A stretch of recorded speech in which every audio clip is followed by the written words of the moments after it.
ဖေးဖတ်တီးဆိုပြီးဂန်းရောင်းကိုတစုံတစ်ယောက်ကလှမ်းခေါ်လိုက်တယ်မင်းလမ်းလျှောက်ပုံအရတော့မင်းကကိုခံပညာကိုသိနေတယ်လို့ပဲငါကိုမင်းအတွင်အားနည်းနည်းပေးစမ်းပါငါဒီထဲကနေလွတ်တာနဲ့မင်းကိုကဘာကြီးပြန်ပေးမယ်မြန်မြန်ကွာအချိန်သိမ့်မရှိဘူးအရင်ဆုံးဒါကိုဖြတ်ပြီးငါကိုအပြင်ထုတ်ပေးစမ်းဂန်းရောင်းကိုအပြင်ထုတ်ပေးဖို့အတွက်နဘူးနဇာလုပ်နေသူကလှဲပေါ်ကအချုပ်ခန်းထဲမှာပါလာတဲ့လူပါဂန်းရောင်းကမကြားချင်အောင်ဆောင်ပြီးလှဲ့ထွက်သွားဖို့လုပ်တော့ရက်ဆန်းတောင်စားဒီကိုပြန်လာခဲ့စမ်းမင်းကိုကြည့်ရတာငါပြောတာမယုံဘူးထင်တယ်အဲ့ဒီအချိန်မှာပဲလှဲနာကိုအဖိုးကြီးတွေပြန်ရောက်လာခဲ့ပါတယ်ဟိုတောင်စားဘယ်ရောက်သွားပြန်တာလဲငါတို့ပြန်လာတဲ့အထိသေချာစောင့်ကြည့်ပါလို့ပြောထားတာကိုငါဒီမှာပါကွာတခုခုဖြစ်သွားတာလားလို့စိတ်ပူသွားတာပဲကွာဟုတ်ပါပြီကွာကဲပါခရီးဆက်သွားရအောင်အေးပါကွာဘိုက်ရန်အောင်လာလို့ပါဟာဒီလိုနဲ့လဲပေါ်မှာပါလာတဲ့အချုပ်သားရဲ့အချုပ်သားကိုစောင့်ကြည့်ပေးနေတဲ့အဖိုးကြီးတွေဖွဲ့ကဂန်းရောင်းကိုကြော်တက်သွားပါတယ်ဒါနဲ့ခေါင်းဆောင်ကဘယ်သွားအမြဲခေါ်သွားတာကိုဘာလို့ဒီတစ်ခါမှငါတို့နဲ့ထားခဲ့တာလဲသူလူတယောက်နဲ့တွေ့เสียရှိလို့ပါအဲ့ဒီအထိပဲငါတို့နဲ့ထားခဲ့မှာတဲ့ဒီလိုနဲ့တောင်ကြားအတက်ကိုရောက်လာတော့လှဲကမတက်နိုင်တော့တာမို့အဖိုးကြီးတွေစင့်တွန်းနေရပါပြီမင်းတို့အနောက်ကနေတွန်းมาလို့ပြောနေတာကိုဘာတွေလုပ်နေတာလဲကျုပ်တို့လဲတွန်းနေတာပဲဖိုးကြီးကခမရလဲလာတွန်းလိုက်ဘာလဲဟာငါကဒီမှာမြင်းကိုအရှိကနေဆွဲရမှာလीဒီလိုနဲ့ဂုံးတက်မှာပွဲပြက်နေတဲ့အဖိုးကြီးတွေကိုဂန်းရောင်းကတယောက်ထဲနဲ့ကူတွန်းပေးလိုက်တာတောင်ထိပ်ကိုရောက်သွားပါတယ်ဟာကျင်နာတတ်လိုက်တာကွာတော်တော်တန်မာတဲ့လူငယ်လေးပဲငါငယ်ငယ်တုန်းကကိုပြမ်းမြင်နေရတယ်လို့ပဲဒါလေးကဘာမှမဟုတ်ပါဘူးဗျာဒီကနေဆက်သွားရင်ဂုံးစင်းကြီးပဲမင်းလဲလှဲပေါ်ကလိုက်လေရပါတယ်ကျွန်တော်မှသွားစရာလေးရှိလို့ပါလူလေးကဘယ်ကိုသွားမှလဲတော့မသိဘူးဒါပေမဲ့ဒန်ချောင်းရေကန်ဘေးကရှင်တော့ပဲတခြားတစ်ဖက်ကိုသွားဖို့ဆိုဒီတလန်းပဲရှိတာအဲ့တော့ငါတို့သွားတယ်လမ်းတူပါတယ်ကွာဟုတ်လားဗျငါကိုယုံစမ်းမှလူငယ်လေးရာဟုတ်ကဲ့အဲ့ဒါဆိုစီးခွင့်ပေးလို့ကျေးဇူးတင်ပါတယ်ဗျဟုတ်ပါပြီကွာကဲမြန်မြန်တက်တော့ဒီလိုနဲ့ခရီးဆက်လာကြရင်ရေစိတ်ကိုရောက်တော့လှေတစည်းဂန်းရောင်းတို့အဖွဲ့ကိုလာကြိုပေးပါတယ်ဂန်းရောင်းလည်းစောနံကအဖိုးကြီးတွေနဲ့လှေပေါ်ကနေလိုက်လာခဲ့တယ်အကုန်ရောက်နေကြပြီလားဟုတ်တယ်မင်းတို့ကနောက်ဆုံးပဲခေါင်းဆောင်ကမင်းတို့နဲ့ပါလာမယ်ထင်နေတာသူကတနေရဝင်စရာရှိတယ်လို့ပြောတယ်ခဏနေရင်တော့ရောက်လာမှာပါမင်းငါမင်းမျက်နှာကိုမှတ်မိတယ်ကွာငါမင်းကိုဂရီပေးတယ်ငါလွတ်တာနဲ့မင်းကိုတကဘာလုံးအနှံ့လိုက်ရှာမယ်ငါမင်းကိုအသေးတက်ပြီးခွေးစာကျွေးပြမယ်ဆရာတို့ဒီမှာဆရာတို့ဒီကောင်ကကျုပ်ကိုသူ့လွတ်ပေးဖို့ကြီးပဲပြောနေတယ်ဘာကွာဒီဆောက်ကောင်လေးကအခုချိန်ထိသင်ငန်းစာမရသေးဘူးပဲငါပြောသားပဲဒီကောင်ကဘယ်တော့မှမပြောင်းလဲပါဘူးဆိုနေခေါင်းဆောင်အမိန့်ကြောင်းသာမဟုတ်ရင်မင်းကိုတစားစီလုတ်ပလိုက်ပြီကွာဘာစိုက်ကြည့်နေတာလဲမင်းမျက်လွှာကိုချထားလိုက်စမ်းသူ့ကိုရေထဲပစ်ချလိုက်ကွာ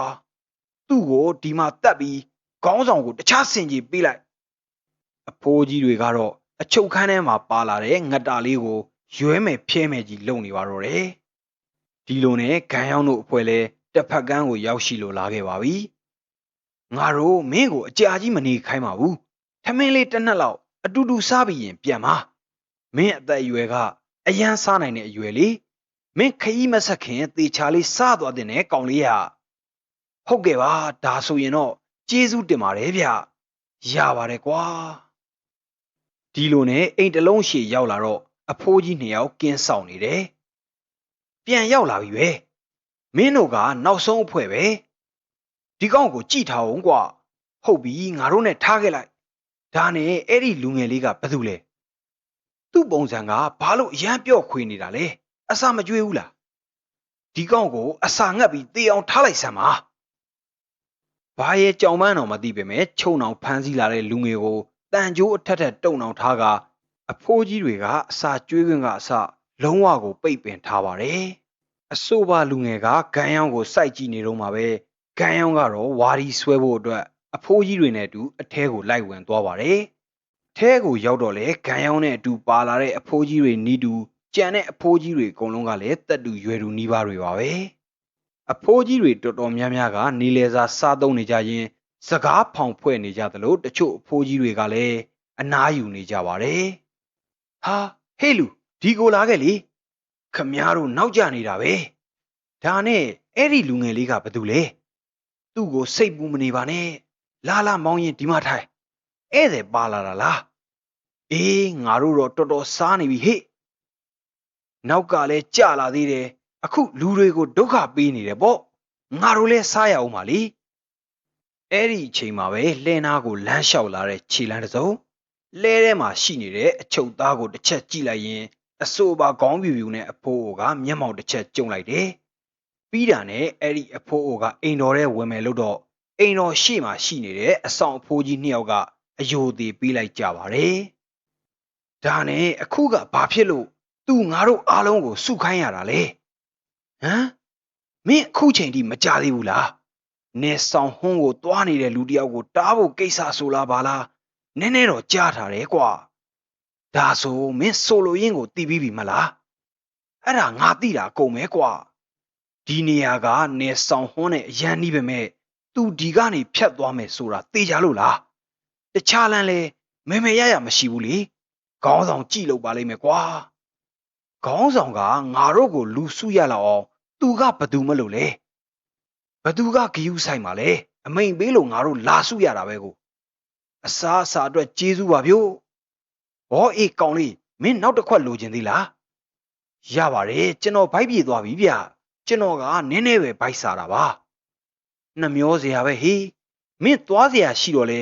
ဘယ်တက်နိုင်မလဲမင်းဘယ်သွားမယ်ဆိုတာတော့ငါမသိဘူးဒါပေမဲ့ငါမင်းကိုလမ်းဆုံးထိလိုက်ပို့ပေးမယ်ကွာမဟုတ်တာဗျာရပါတယ်အဲ့လိုလုပ်เสียမလိုပါဘူးဗျအဲ့ဒီအချိန်မှာပဲဝင်းပေါက်တကားပွင့်လာခဲ့ပြီးခေါင်းဖြူဖြူနဲ့ခေါင်းဆောင်လို့ယူဆရတဲ့ပုံကဝင်ရောက်လို့လာခဲ့ပါတယ်။ခေါင်းဆောင်လို့ယူဆရတဲ့ခေါင်းဖြူဖြူနဲ့အဖိုးကိုဝင်ရောက်လာတဲ့ဆိုရင်ပဲတခြားအဖိုးအိုတွေအားလုံးကအပေါက်ဝါကိုဝိုင်းဝန်းကြည့်ရှုနေကြပါတယ်။အဆိုပါပုံကလည်းအိမ်တော်ထဲကိုတစ်ချက်လှည့်ကြည့်လိုက်တဲ့ဆိုရင်ပဲဂန်းယောင်းကိုတတိထားမိသွားပါတယ်။ပြီးတာနဲ့ခေါင်းဆောင်လို့ယူဆရတဲ့အဖိုးကြီးကမဲပြုံးတစ်ချက်ပြုံးလိုက်ရင်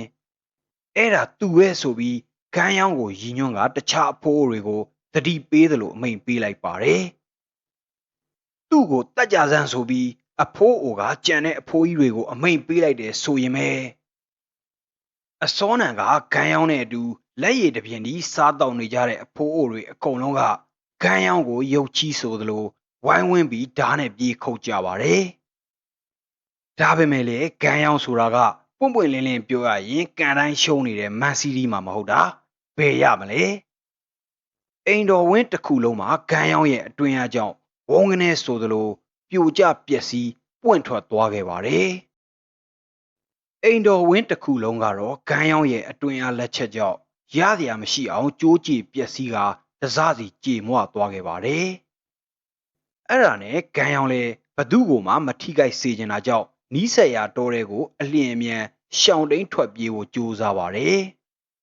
ဒါပေမဲ့လည်းအိမ်တော်အတွင်းထဲမှာအစောနံကရှိနေခဲ့တဲ့အဖိုးအိုတွေအကုန်လုံးကဂန်းယောင်းနောက်ကိုလှင်မြန်သောအဟုန်နဲ့တမဟုတ်ချင်းလိုက်လာခဲ့ကြပါတယ်။ဂန်းယောင်းကတော့အသက်ကြီးပေမဲ့လည်းတန်မာနေစေအဖိုးကြီးတွေကိုကြည်ကာဒါကလုံကြံတက်ဖြတ်သူအဖွဲတစ်ခုပဲဆိုပြီးကောက်ချက်ချလိုက်ရင်သူ့ရဲ့တိုင်းပညာကိုအသင့်အနေထားထုတ်သုံးဖို့ပြင်လိုက်ပါတယ်။အဖိုးကြီးတွေအားလုံးရဲ့တိုင်းပညာကလည်းကြောက်ခမန်းလီလီပါပဲ။အကုန်လုံးကဂန်းယောင်းကိုဝိုင်းဝန်းပြီးတိုက်ခိုက်ဖို့ကြိုးစားခဲ့ပေမဲ့ဂန်းယောင်းရဲ့ဒုတ်တိုင်းပညာကြောင့်အဖိုးကြီးတွေအကုန်လွန့်စင်ထွက်ကုန်ကြပါတယ်။အဖိုးကြီးတွေအားလုံးဘလောက်ပဲတိုင်းပညာတော်တယ်ပြောနေကြပါသည်သူတို့ရင်ဆိုင်တိုက်ခိုက်နေရတဲ့သူကတခြားသူမဟုတ်ဘဲကောင်းကင်ဖြက်စီးသူဂူရူကြီးရဲ့တပည့်ရင်းဖြစ်တဲ့ဂန်းယောင်းဖြစ်နေတာမို့အဖိုးကြီးတွေအကုန်လုံးအတုံယုံလဲကြကုန်ပါတယ်။ဒါတောင်ဂန်းယောင်းအနေနဲ့တိုင်းပညာကိုအစွမ်းကုန်ထုတ်သုံးရသေးခြင်းမရှိပါဘူး။ကြံရှိနေသေးတဲ့တချို့အဖိုးအိုတွေတော်တော်များများကတော့တစ်ပင်နောက်ကနေပြီးဂန်းယောင်းကိုကြက်တစ်ချောင်းချောင်းနေကြတယ် လမ်းတစ်လျှောက်မှာရောစားတောက်နေစဉ်အတွင်းမှာပါသူ့နဲ့မိတ်ဆွေတွေဖြစ်ခဲ့ကြပြီးတမဟုတ်ချင်းမှာပဲရန်သူဖြစ်ပြောင်းလဲသွားတဲ့အဖိုးကြီးတွေကိုကြည့်ကဂန်းရောင်နားမလည်နိုင်ဖြစ်သွားတယ်။ချင်းကျိုးတွေဓားလန်လက်နက်တွေနဲ့ဂန်းရောင်ကိုဝိုင်းဝန်းတိုက်ခိုက်ဖို့ကြိုးစားပေမဲ့ဂန်းရောင်ကတော့သူ့ရဲ့ဒုတ်ရှည်တစ်ခုကိုသာအသုံးပြုပြီးအဖိုးတွေကိုခုခံကာကွယ်တိုက်ခိုက်နေပါတယ်။ဂန်းရောင်အနေနဲ့ကတော့လူမတက်ဘူးလို့တန်ဋိဌာန်ချထားတာကြောင့်အဖိုးကြီးတွေကိုတက်ဖြတ်ခြင်းမပြုသေးပေမဲ့လည်းအဖိုးကြီးတွေအနေနဲ့ကတော့အတော်ကိုအထိနာနေတဲ့ပုံပါပဲ။ဂန်းရောင်နဲ့တခြားအဖိုးအိုတွေတိုက်ခိုက်နေတာကိုအပေါ်စီးကနေကြည့်ရှုသုံးသပ်နေတဲ့လူကတော့တခြားသူမဟုတ်ပါဘူး။ခေါင်းဆောင်လို့ယူဆရတဲ့ခေါင်းပြူနဲ့အဖိုးအိုဖြစ်သူပါ။ခေါင်းဆောင်ဖြစ်သူခေါင်းပြူအဖိုးကြီးကတော့ဂန်းရောင်ရဲ့တိုင်းပညာကိုကြည့်ပြီးအတော်ကိုမြင်ပါတယ်လို့သုံးသပ်ဆုံးဖြတ်ချက်ချနေပါတယ်။သူ့ကိုလိုက်တက်နေတဲ့သူတွေကိုတောင်အဓိကနေရာကိုရှောင်ပြီးထိုးနေတာပဲ။ဒီကောင်ကတော်ပေမဲ့အရန်ပျော့ညံလွန်နေဒီလိုကလေးမျိုးကကောင်းငင်ဖြက်စီးသူရဲ့တပည့်ဆိုတာယုံဖို့ခက်ခဲတယ်။ကောင်းပြီဒါဆိုမင်းဘလို့ထင်လဲဆိုပြီးအစောနံကလှဲပေါ်မှာပါလာတဲ့တန်ကြိုးအပြည့်နဲ့အချုပ်သားကိုလှဲ့ကမေးလိုက်ပါတယ်။အဆိုပါပုပ်ကိုကတော့ဘာမှမပြောဘဲမျက်တောင်နီးနဲ့ပဲကြည်နေတယ်။ခေါင်းဆောင်ဖြစ်သူအဖိုးအိုကအဆိုပါအချုပ်သားကိုကြည့်လိုက်ရင်ငါမင်းကိုလွတ်ပေးရင်မင်းသူ့ကိုဖမ်းနိုင်မယ်ထင်လား။တန်ကြိုးအထက်ထက်ချုပ်နှောင်ထားတဲ့အဆိုပါအချုပ်သားကဘာကောင်လဲဆိုတာတော့မသိပေမဲ့သူကလည်းခေသူတော့ဖြစ်ပုံမရပါဘူး။အဖိုးအိုကဆက်လက်ပြီးထားလိုက်ပါတော့ကွာကြွက်တကောင်ကိုဖမ်းဖို့မွေဝေးတကောင်ကိုအလွတ်မခံတော့ဘူးငါကိုယ်တိုင်ပြန်အကြိုက်မခံရရင်ကံကောင်းဆိုပြီးသုံးသက်လိုက်ပါတယ်တစ်ဖက်မှာကလည်းဂန်းရောင်းတဲ့အဖိုးအိုရဲ့တိုက်ပွဲကပြင်းထန်လျက်ရှိနေသေးပါပဲဂန်းရောင်းအနေနဲ့တိုက်ပွဲကိုအမြန်ဖြတ်လို့ရပါမယ်သူ့အနေနဲ့လူမတက်ဘူးလို့ဆုံးဖြတ်ထားတာရဲ့အဖိုးအိုတွေကိုညှာနေတဲ့အတွက်ရဲ့ကြောင့်တိုက်ပွဲကအခုချိန်ထိကြာရှည်နေရခြင်းပဲဖြစ်ပါတယ်တိုက်ခိုက်နေရင်ဂန်းရောင်းကတက်ပြင်းတစ်ချက်ချလိုက်ကတကယ်ကိုအားရင်ပြည့်နေအဖိုးကြီးတွေပဲငါဒီမှာဘာမှကြီးကြီးမားမားမဖြစ်ဖဲပြီးသွားသေးချင်တာဒါမဲ့ဒီပုံစံနဲ့ဆိုတစ်သက်လုံးပြီးမှမဟုတ်ဘူးဆိုပြီးဂန်းရောင်းကပြောလိုက်ပါတယ်အဖိုးအိုတွေအားလုံးကတော့တစ်ပင်တွေပေါ်မှာကိုစီပုံနေကြရင်အိုက်ကလေးပြောသွားတာကြားလားကွာအိုက်ကလေးကငါတို့ကိုအလျှော့ပေးထားတယ်လို့ပြောသွားတာလားဟုတ်တယ်သူငါတို့ကိုအလျှော့ပေးထားတယ်လို့ပြောသွားတာသူကထင်ထားတာထက်အများကြီးပိုးတန်ပါတာပဲငါငယ်ငယ်တုန်းကအတိုင်းပဲဟိအောင်ကြီးသူသာအတီတိုက်ရင်ငါတို့တော်တော်များများဒီနေ့ကစပြီးအနားယူရလောက်တယ်ကွာအဲ့ဒါမင်းဘာပြောချင်တာလဲအေးငါပြောချင်တာကအေးစေးပုံးနေဖင်ရပြီးသူရဲကောင်းမလုပ်ချင်နဲ့လို့ပြောတာဟာအဲ့ယူတွေတွားတိုက်ပြန်ပြီကွာအဖိုးအိုတယောက်ဂန်းရောင်းတာကတ်လာတယ်ငါပါကောင်လေးကတနီးနီးနဲ့ဒီလိုတွေဖြစ်လာတယ်ဒါပေမဲ့ဖြစ်နိုင်ရင်ငါမင်းနဲ့မတိုက်ခိုက်ချင်ပါဘူးအတူတူပါပဲဗျာဒါပေမဲ့ငါတို့မင်းကိုလွတ်ပေးရင်တော့မင်းငါတို့ခေါင်းဆောင်ကိုကြော်နိုင်မှာမဟုတ်ဘူးကွာအဲ့ဒါကြောင့်မင်းဒီအတိုင်းရှုံးပေးလိုက်ပါလားမင်းငါတို့လိုလူတွေဖမ်းတာခံရရင်ခေါင်းဆောင်ကမင်းကိုအသက်ချမ်းသာပေးလောက်တယ်ဂန်းရောင်းကတော့သူ့နားကိုနားလာချတဲ့အဖိုးအိုကိုတစ်ချက်ကြည့်လိုက်ရင်မလုံနိုင်ဘူးဗျာကျွန်တော်မှလည်းလှုပ်เสียရတွေရှိသေးတယ်ဗျာမင်းကအဲ့လိုလားကောင်လေးရဟုတ်တယ်ဗျကျွန်တော်အလျှော့မပေးနိုင်ဘူးကောင်းပြီဒါဆိုငါတို့လည်းရွေးเสียမရှိတော့ဘူးပေါ့နားထောင်ခေါင်းဆောင်မသိပဲနေဆောင်ဟွန်းကိုရောက်နိုင်တဲ့လမ်းတချို့ငါသိတယ်အဲ့ဒီအချိန်မှာပဲလှုပ်အလန်းကိုပြောပြမဲ့အဖိုးအိုနာကိုလက်နက်ပြန်တစ်ခုလာဆိုင်တယ်အဲ့ဒါနဲ့အဖိုးကိုလည်းအမြန်ရှောင်လိုက်ရတယ်မင်းတို့ကောင်တွေဘာလုပ်တာလဲကွာဗစက်ပိတ်ထားတဲ့တစ်စပေါက်သူ့ကိုဖမ်းသမ်းဇက်တိုက်နေသူ့ကိုအသက်ရှူခွင့်လေးတောင်မပေးနဲ့ဘသူငါစီကိုလက်နက်တွေလာပစ်တာလဲကွာမင်းဗစက်ကိုပိတ်ထားစမ်းဂန်းရောင်းကိုလွတ်ပေးခြင်းနဲ့အဖိုးနဲ့ဂန်းရောင်းကိုအမိဖမ်းခြင်းနဲ့အဖိုးကြီးတွေကြားမှာပါအချင်းချင်းစကားများကုန်ကြပါပြီဂန်းရောင်းတယောက်ကိုဖော်တိုင်းပညာကိုသုံးပြီးတစ်ပင်ထိတ်ကနေဖောက်ထွက်ကရှောင်တိန်လိုက်ပေမဲ့လည်းနောက်ကအဖိုးကြီးတွေကတမဟုတ်ချင်းဆိုသလိုလိုက်ပါလာကြပါတယ်ဂန်းရောင်းတယောက်မြေပြင်ပေါ်ရောက်လို့ကောင်းကင်ကိုမော့ကြည့်လိုက်တဲ့ဆိုရင်ပဲသူ့ကိုတိုက်ခိုက်ဖမ်းဆီးဖို့အတွက်ရောက်ရှိလာခဲ့ကြတဲ့အဖိုးကြီးတွေရဲ့အင်အားကလည်းနည်းနည်းနောနောတော့မဟုတ်ပါဘူး အင်အားကလည်းမနှဲသလိုအဖိုးကြီးတွေရဲ့လုံရီကိုင်ရီနဲ့တိုက်ရီခိုက်ရီစွမ်းအားကလည်းခက်သေးသေးတော့မဟုတ်ပါဘူး။ကမ်းရောင်းတယောက်ဘလို့ရင်ဆိုင်တိုက်ခိုက်သွားမလဲဆိုတာကိုတော့ဆက်လက်စောင့်ကြည့်ရအောင်မှာပဲဖြစ်ပါတယ်။